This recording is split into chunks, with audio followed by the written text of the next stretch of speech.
Carl here from Games, Brains and Head-Banging Life, gbhblofficial for short, and it's horror movie review time. Director Matthew Goodhue's Slotherhouse. It has one joke, and that joke gets old surprisingly quick. A joke that makes up the entire film's premise, which puts a killer sloth in a sorority house.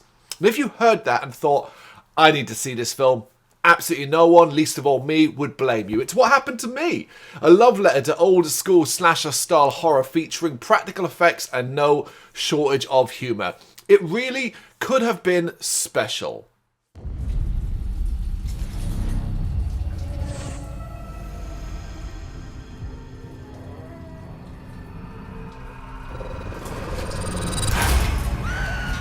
The talented Lisa Ann Balvanar plays Emily, a young woman who is desperate to become the head of her sorority. A task that seems impossible as the more popular Brrraaains, played by Sidney Craven, is pretty much guaranteed to win. Hoping to sway more votes to her cause, Emily ends up adopting an adorable three-toed sloth she names Alpha, and every other sorority girl falls in love with it. This skyrockets her popularity and her chances of winning massively increase.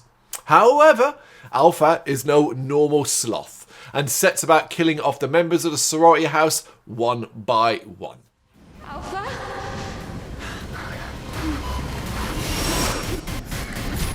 It's a Slotherhouse. Oh, God. Alpha! Writers Bradley Fowler and Katie Lanigans attempt to turn this bare-bones premise into a 93-minute film that inevitably falls short. Slotherhouse is as basic as they come and runs out of steam way earlier than I think most would expect. A major component of this comes from the lack of any substantial subplot and a total lack of depth to any character. In a film this long, it is simply inexcusable. But what is also inexcusable is just how unlikable the lead character of Emily is. There's no shade being thrown at the actor Lisa. She is great, but her character is trash. Her selfish behaviour and lack of common sense is the reason why people die here. Right up to the very end, she doesn't take any responsibility. Yet we're all supposed to cheer on her learning that popularity isn't the be-all and end-all. Who cares though, right? It's called Slotherhouse. And Alpha, the sloth, that's the star of the film, right? The Alpha itself isn't CGI, is worthy of credit. And it being cute and deadly does make it an easy creature to warm to. So I'll give it that.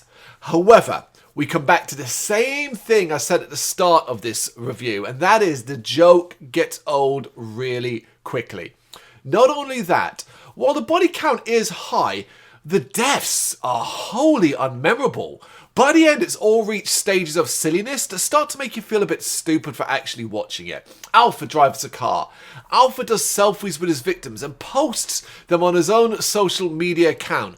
Alpha can be everywhere at once, and so on. It is dumb. And while this is the point, it stops being entertainingly dumb. I think that's what people are missing in a lot of places when they talk about this film. It is supposed to be dumb, but it's not entertaining anymore. Had this perhaps been cut down to, say, 70 minutes and had a better written lead character, it might have been at least passable. Instead, we have this. And as I said at the start of this review, you're either going to love it, you're going to hate it, you're going to see it as a lot of fun, you're going to see it as something so stupid that you just can't take seriously, and so on. All of those are totally valid points. I get them. There were elements and times when I thought that's exactly what I was experiencing. But 93 minutes later, I just realised I didn't like it. I just didn't like it. I didn't think it was funny. I didn't like the characters. I got bored. I got really bored by the end and kept thinking, wrap this up, wrap this up, wrap this up. And as I said, it just gets stupider and stupider and stupider. I don't know. That's just my opinion, of course. What do you reckon? Slotherhouse, let me know in the comments. Thank you very much for watching. If you'd like to see more content like this, please consider hitting the subscribe button. It is gratefully appreciated. You can find us over at gbhbl.com, our full website where reviews, news and so much more goes up daily. We're also on all social media platforms: Facebook, Instagram, Twitter, Threads, at GBHBL. Just search for GBHBL and you will find us out there. We also have merchandise on sale. You can access the shop via the website.